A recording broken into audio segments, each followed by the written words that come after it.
अस्सलाम वालेकुम नाजरीन, मैं उमर चीमा एजाज सैयद के साथ आज के टॉक शॉक में।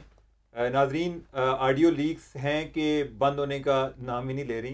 अभी शहबाज शरीफ साहब जो है उनकी को दोबारा से आ गई है, और इमरान खान साहब जो है उनकी भी चल रही होती है। कोई ना कोई हर जुमा उन पर बारी गुजरता है। कोई पहले जो है सुप्रीम कोर्ट के जुमे के दिन फैसले आते थे नवाज शरीफ के बारे में या ओवरऑल PMLN के बारे में, तो अभी ऑडियो लीक्स जो है वो आ रही होती हैं और जुमे के दिन इमरान खान के बारे में आ रही होती हैं।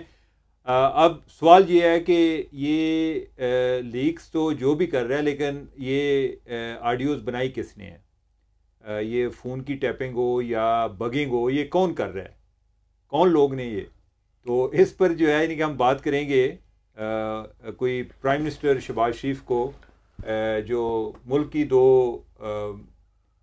एजेंसीज़ हैं, इंटेलिजेंस ब्यूरो और ISI, उन्होंने अपनी अपनी रिपोर्ट्स दी हैं, अपनी अपनी फाइंडिंग्स शेयर की हैं।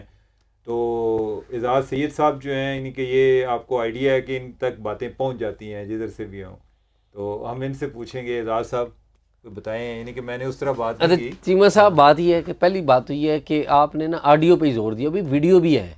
अच्छा, वीडियो? हाँ, वीडियोस भी हैं।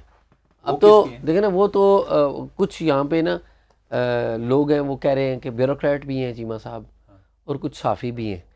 अच्छा, और हर बंदा ना यानी कि अपने आप को अहम साबित करने के लिए मैंने वो वीडियो देखी है। अच्छा, और यानी कि मैं चीमा साहब कहूँगा कि इन लोगों को शर्म भी नहीं आती। सही कह रहे हैं। यानी कि बड़ी बेशर्मी से कहेंगे कि जी मैंने वो वीडियो, मुझे दिखाई गई है वो वीडियो, ठीक है। यानी कि जो बनाने वाला है वो दिखा रहा है और ये मज़े ले रहे हैं, ठीक है। अच्छा, वैसे इजाज़ मुझे नहीं लगता कि अभी तक किसी को दिखाई गई है। ज़्यादातर ने बातें सुनी है कि जी वीडियो में ये है, वीडियो में वो है, लेकिन दिखाने वाली बात ये मुझे मुबालगा मेज़ी लगती है। अच्छा, मैंने सुना है कुछ लोग कहते फिर रहे हैं। नहीं, ये कहते फिर रहे हैं कि जी हमने देखी। हाँ, लोगों से सुना है, मैंने उन लोगों को सुना है जो कह रहे हैं ठीक ठीक कि हमने वो वीडियोस देखी हैं, ठीक है। और उनके चेहरे पे कोई शर्म नहीं थी? नहीं, शर्म अगर होती तो फिर वो ये बात ना करते। हाँ, ठीक बात। तो लेकिन ये है कि इस तरह की बातें चल रही हैं। मुझे नहीं लगता कि कोई इनको दिखाने बैठा हुआ है कि आए यार ज़रा, क्योंकि ये देखें जो दिखाने वाले हैं उनके पार्ट पर भी बड़ा रिस्क है। जी जी, जो आज ये बात कर रहे हैं कि हमने वीडियो देखी है, कल ये कह देंगे जी कि हमें जिसने दिखाई है हम उसका नाम बता देंगे। ठीक। तो लिहाजा ये तो वो चीज़ है कि जिसकी किसी ने जिम्मेदारी नहीं लेनी। ठीक बात। और जर्नलिस्ट जो है इनके, इन पर तो लोग एतबार ही नहीं करते। ठीक बात है, ठीक बात। क्योंकि उनको ये लगता है कि यार ये बाद में कोई देर के बाद कोई ये बात कर ही ना दे। ठीक बात, ठीक है। तो इन्हीं के जर्नलिस्ट को बात बताना तो इसी तरह चीमा साहब, आपने पूरे शहर को बताया। चीमा साहब, मैं आपको वीडियो के वाले से बात करता हूँ, फिर मैं बताता हूँ ISI और IB ने वज़ीर-ए-आज़म को क्या बताया। चीमा साहब, वीडियो के बारे में मैं आपको बताऊँ कि सबसे ज़्यादा वीडियोज़ बनी है आसिफ अली जरदारी की। अच्छा। सदर की हैसियत से भी बनी है, अपोजिशन लीडर की हैसियत से भी बनी है, और खातून अव्वल के हस्बैंड के वाले से भी बनी है। अच्छा। और ये डॉक्यूमेंटेड रिकॉर्ड भी है। और डॉक्यूमेंटेड रिकॉर्ड जो है चीमा साहब ये है कि ब्रिगेडियर इम्तियाज़ होते थे IB के चीफ, याद है आपको? उन्होंने भी इनकी वीडियोस बनाई थी जब वो ISI में भी थे, और फिर बाद में वो IB के चीफ भी रहे थे। और उनकी जो वीडियोस बनाई हैं उन्होंने, उनकी जो ऑडियो की जो टेप आई उसमें भी डिस्कशन है उनकी, जो वीडियोस उन्होंने आसिफ अली जरदारी की बनाई हुई है। नहीं, ऑडियो कौन सी आई? ये जो ऑपरेशन मिडनाइट जैकल के अंदर जो ऑडियोज़ नहीं आई थी, तो हमारे एक जर्नलिस्ट थे मुनीर अहमद साहब, उन्होंने उन ऑडियोज़ का ट्रांसक्रिप्ट शाया कर दिया था। उसके ऊपर उन पे भी मुकदमा, ये 90s की बात बता रहा हूँ, ठीक है। लेकिन अभी लेटेस्ट जो है ना, वो सदर जब थे आसिफ अली जरदारी, तो उस दौरान भी उनकी वीडियोज़ बनाई जाती रही। और अच्छा ना एजाज, ज़रा मुख्तसर जी हमारे नाजरीन के लिए ऑपरेशन मिडनाइट जैकाल जो है ना, आधी रात के गीदड़ का जो ऑपरेशन है, इसके बारे में ज़रा थोड़ा सा बता दें ताकि आइडिया हो जाए कि ये क्या था, मुख्तसर सा। चीमा साहब, 2 ऑपरेशन थे। एक ऑपरेशन ये था कि बेनज़ीर भुट्टो की जो गवर्नमेंट है उसको उस वक्त की मिलिट्री इंटेलिजेंस और ISI वो नीचे गिरा रहे थे, यानी कि उसको ख़त्म करने के लिए वोट ऑफ नो कॉन्फिडेंस कर रहे थे। और उसमें ये हमारे नवाज शरीफ साहब जो आजकल लंदन में, उनकी भी खिदमात थी। नवाज शरीफ एक ही है ना, या और भी है? नहीं, एक ही है, ठीक है। तो उस वक्त, और उसको काउंटर कर रहे हैं, चौधरी निसार अली खान उनकी भी थी, वो भी थे उसमें। अच्छा जी हाँ। अच्छा, उसको काउंटर करने के लिए एक IB ने ऑपरेशन किया था। अच्छा। वो ऑपरेशन सक्सेसफुल हो गया था एट दैट टाइम। और उन्होंने आईबी ने वो सारी रिकॉर्डिंग्स कर ली जिसमें बताया जा रहा था कि मसूद शरीफ थे ना उस टाइम। जी मसूद शरीफ थे। और ये जो ऑपरेशन मसूद शरीफ साहब ने किया था, आईबी के चीफ थे, और इस ऑपरेशन में जो मरकज़ी किरदार था ना वो था मलिक मुमताज़ नाम के एक अफसर का, जो कि रावलपिंडी में तैनात था। MES में काम करते रहे और इंजीनियर हैं बेसिकली, फिर FIA में भी तैनात रहे। तो मलिक मुमताज़ के घर में जो MNAs की ख़रीदारी, ख़रीदो फरोख्त का काम करने लग पड़े थे ये। अच्छा। ब्रिगेडियर इम्तियाज़ और इनके साथी मेजर आमिर वगैरह ये सारे। तो उसने जब उससे इन्होंने बातचीत की तो उसने चुपके से जाके बेनज़ीर साहबा को बता दिया कि जी इस तरह तो आपकी गवर्नमेंट को टॉपल करने लगे और मुझसे किसी ने बात की है। तो बेनज़ीर ने फिर मसूद शरीफ की ड्यूटी लगाई, मसूद शरीफ साहब की, कि आप इसकी तहकीकात करें। फिर मसूद शरीफ साहब जो मलिक मुमताज़ हैं आज भी पिंडी में रहते हैं, तो उनके घर पे गए। इन्होंने उनके घर में जो बगिंग सिस्टम लगाए, ब्रिगेडियर इम्तियाज़ आ रहे हैं, गुफ्तगू कर रहे हैं, चौधरी निसार अली ख़ान आ रहे हैं, उनकी गुफ्तगू हो रही है, और बहुत सारे सियासतदान हैं। वो जो MNAs जिनकी खरीदो फरोख्त हो रही है वो आए हैं, उनकी गुफ्तगू हो रही है। तो ये जो सबसे बड़ा हमारी तारीख़ का कोई जो स्कैंडल था ना वो ये वाला था। तो उसका रेफरेंस दिया जाता है, इसलिए मैंने दिया। वो हम बहुत पीछे चले गए, तो अब वापस आते हैं इसके ऊपर कि वज़ीर आज़म शहबाज शरीफ साहब को ISI ने और IB ने क्या बताया। मेरे पास सीमा साहब इतला ये है कि ISI की और IB की जो रिपोर्टें हैं वज़ीर आज़म को जो मौसूल हुई हैं, उनको जो ब्रीफ मिले हैं, थोड़ा सा आवाज़ अपनी बुलंद रखें। अच्छा, तो मेरी इतला ये है चीमा साहब कि ISI और IB की जो रिपोर्टें हैं ना उनमें फ़र्क है। अच्छा, फ़र्क है। फ़र्क ये है कि नकल नहीं मारी उन्होंने, अपनी अलग अलग बनाई है, और दोनों की ओपिनियन और अप्रोच में भी फ़र्क है। अच्छा, जी हाँ। ISI के लोगों ने, ISI चीफ जो हैं फवाद असदुल्ला, उन्होंने कहा है, IB चीफ है वो, सॉरी IB चीफ जो है फवाद असदुल्ला, उन्होंने कहा, वज़ीर आज़म को बताया है कि जो टैपिंग हुई है वज़ीर आज़म के घर की और वज़ीर आज़म की जो टैपिंग हुई है वो मोबाइल फ़ोन से नहीं हुई। अच्छा, ठीक है, वो किसी डिवाइस के ज़रिए हुई है, और किसी बंदे ने जो कि वज़ीर आज़म हाउस के अंदर ही काम करता है और वो बड़ा इन्फ्लुएंशियल है, वो उसके ज़रिए हुई है। और वो इतना इन्फ्लुएंशियल बंदा है कि वज़ीर आज़म अगर लॉन में बैठे हैं तो वहाँ पर उसने डिवाइस रखी हुई है और वहाँ से रिकॉर्डिंग हुई है। अच्छा, और अगर दफ्तर में बैठे हैं वहाँ पर, अगर लिविंग रूम में, वो जिधर भी जा रहे हैं वहाँ पर रिकॉर्डिंग हो रही है। ठीक है। और जो ISI है उन्होंने, पहले तो ये बताएं कि कौन सा ऐसा इन्फ्लुएंशियल आदमी है, नहीं कोई इसका मतलब है कि कोई सीनियर ब्यूरोक्रेट है। चीमा साहब ब्यूरोक्रेट भी हो सकता है, और ये किसी इंटेलिजेंस एजेंसी का मुलाजम भी हो सकता है किसी भी शक्ल में। वज़ीर आज़म हाउस का हो सकता है मुलाजम हो, जो उनके पेरोल पे हो, उनके पेरोल पे हो। ठीक है, ये भी हो सकता है।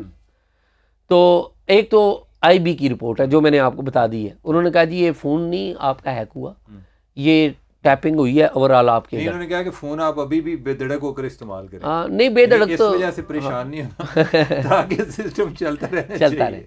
अच्छा, जो ISI वालों ने रिपोर्ट दी है वज़ीर आज़म को, उन्होंने कहा है, ISI ने कहा है कि देखिए ये डिवाइसेस भी यहाँ पे लगी हुई थी, और जो पेगासस सिस्टम है, ये लफ्ज़ यूज़ किया गया, पेगासस सिस्टम, ये मोबाइल में था और आपके मोबाइल भी हैक हुए। तो वो कह रहे थे कि दोनों ये है मामला।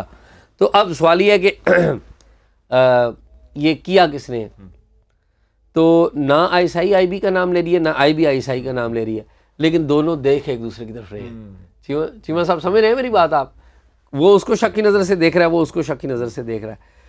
तो सूरत हाल ये है कि इसमें एक सवाल है जी कि अगर मैं प्राइम मिनिस्टर हूँ, जी हाँ, अल्लाह करे नहीं कि आप दुआ किया करें, जी जी जी, तो मैं अपने लिए दुआ क्यों ना करूँ चीमा साहब? क्या मैंने अगर कह दिया है, मैं अगर आपके लिए कर देते, मैं अगर बन गया तो आप भी प्राइम मिनिस्टर। चीमा साहब आप प्राइम मिनिस्टर हो। अच्छा करें बात।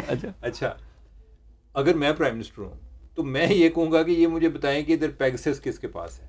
ठीक है, कि ये सॉफ्टवेयर जो एक इजरायली कंपनी का है, ये मसला नहीं है कि हमने इसराइल से ले सकते हैं या नहीं ले सकते। इसराइल के हमारे जो नाजायज़ तल्लुकात हैं वो बरकरार हैं, जो जायज़ तल्लुकात हैं वो नहीं है। यानी कि बाकी चीज़ें जो है असला ये वो अंडरवर्ल्ड में एक ब्लैक मार्केट में भी चलता है ये चीज़ें। मसला ये है यानी कि वो पेगासस का आपको पता है ना, वो एक इंटरनेशनल स्कैंडल बना था जी हाँ जी कि मुख्तलिफ कंट्रीज से जो लोग हैं उनके फ़ोन टैप हुए थे, कई जगह जो जर्नलिस्ट हैं उनके भी फ़ोन टैप हुए हैं। अच्छा, अब ये है कि पाकिस्तान में पेगासस किसके पास है? ठीक। अब जो ये बात है वो साथ ये भी कहते हैं जी कि किसी फॉरेन एजेंसी ने भी नहीं किया। ठीक है, इसका मतलब है कि कोई पाकिस्तान की एजेंसी उसमें इन्वॉल्व है। जी हाँ, ठीक है। और पेगासस जो है वो काफ़ी महंगा सॉफ्टवेयर है, वो किसी एक फर्द के बस की बात नहीं है, ठीक है, कि वो उसको खरीद ले। ठीक है, ये है किसी एजेंसी के पास। जी जी, ठीक है। तो अगर मैं प्राइम मिनिस्टर हूँ, देखे ना मेरी अहलियत चेक करें कि कितना एक वाइज और मेरे ज़हन में आइडिया है। अब यही है कि सिर्फ अगर मैं बन गया तो मैं ये चीज़ मैंने इन्वेस्टिगेशन जरूर करानी है, इसलिए आप बनेंगे नहीं। लेकिन जब तक जब तक मैं नहीं बनता तो मेरे वाले जो इज्जत वज़ीर-ए-आज़म है उनको चाहिए कि वो ये पता कराएं कि पेगासस किसके पास है। चीमा साहब, ये आप क्या समझते हैं कि वज़ीर-ए-आज़म रोटी को चोची कहते हैं? पता नहीं क्या कहते हैं, मुझे नहीं, क्या पता। वो चोची ही कहते हैं लोगों के सामने। ठीक है, वज़ीर-ए-आज़म को सब कुछ पता है, लेकिन वज़ीर-ए-आज़म साहब में इस बात की है ही नहीं बात, ये एहलियत ही आप उनसे निकाल दीजिए, सॉफ्टवेयर ही नहीं है। ठीक है, ये बात तो आप जरा बोलपन में भी पूछ सकते हैं कि भाई पेगासस आप कह रहे हैं, पेगासस किसके पास है? ये सॉफ्टवेयर किसने रखा हुआ है? पहले ये मुझे ISI वाले जो है इसकी इन्वेस्टिगेशन करके बताएं। शहबाज शरीफ साहब, आप सुन रहे हैं ना चीमा साहब की बात, तो बोलपन में ISI चीफ से पूछ लें सबसे पहले, और फिर IB चीफ से पूछ लें कि ये किसके पास है पेगासस। तो अगर जवाब मिल जाए तो ज़रा हमें ना किसी थ्री इतलात दे दीजिएगा, चीमा साहब को ही दे दीजिएगा। मुझे पता है आप शायद मुझे ना दें, लेकिन चीमा को दे दीजिएगा। तो नाज़रीन, आज का आपने प्रोग्राम देखा, ये बड़ी एक मेरे लिए एटलीस्ट, आप तो खैर वैसे ही बड़े ऑल नोइंग है, आपके नॉलेज में है सारी चीज़ें। मुझे जो एक काम इल्मी है मेरी, और जो उसमें आज इजाफा हुआ है वो ये है कि जो ISI की रिपोर्ट है उसमें ये है कि ये किसी पेगासस असल में एक सॉफ्टवेयर है, वो अगर किसी के फ़ोन, उससे फ़ोन हैक हो जाता है कि अगर कोई मुझे कोई लिंक भेज दे और मैं गलती से खोल लूँ, कोई बाज़ का इस तरह के जो अटैक होते हैं वो किसी के इंटरेस्ट को मद्देनज़र रख कर किए जाते हैं कि जैसे मुझे को भेज दे जी कि वो ये ख़बर बड़ी इंपॉर्टेंट है, इसको ज़रा पढ़ें, मैं उसमें पढ़ूँ, बाद में पता चले कि मैं वैसे ही मेरा फ़ोन ही हैक हो गया और मुझे पता ही ना चले, उसमें हर चीज़ जो है वो फिर जो है कोई और उसको चेक कर रहा हो, यानी कि फ़ोन मेरे पास हो और जो उसकी रिकॉर्डिंग है, जो उसकी मॉनिटरिंग है, वो कोई और सब कोई कर रहा हो। तो ये पेगासस का जो ये सॉफ्टवेयर है, इसका पूरी दुनिया में एक ऑर्गेनाइजेशन है जर्नलिस्टों की, फॉरबिडन स्टोरीज़। उन्होंने मुख्तलिफ जैसे UK का गार्डियन है, एक इन्वेस्टिगेटिव जर्नलिज्म ऑर्गेनाइजेशन है OCCRP, और दीगर के साथ मिलके उन्होंने एक वर्ल्ड वाइड एक इन्वेस्टिगेशन की थी जिसमें ये चीज़ साबित हुई थी कि मुख्तलिफ कंट्रीज़ में जो आला हुकाम हैं उनके फ़ोन जो हैं वो हैक हुए हैं। अब ये है कि अगर प्राइम मिनिस्टर को वाक़तन ये बात बताई गई है कि पेगासस इस्तेमाल हुआ है, इसके ज़रिए फ़ोन हैक हुए हैं या बगिंग, तो बगिंग के अलावा अगर पेगासस की बात हो रही है तो मेरे ख्याल ये चेक कराने की ज़रूरत है। ये बड़ी परेशान कुन बात है, ये किसी फ़र्द के बस की बात नहीं है कि वो जाकर ख़रीद ले।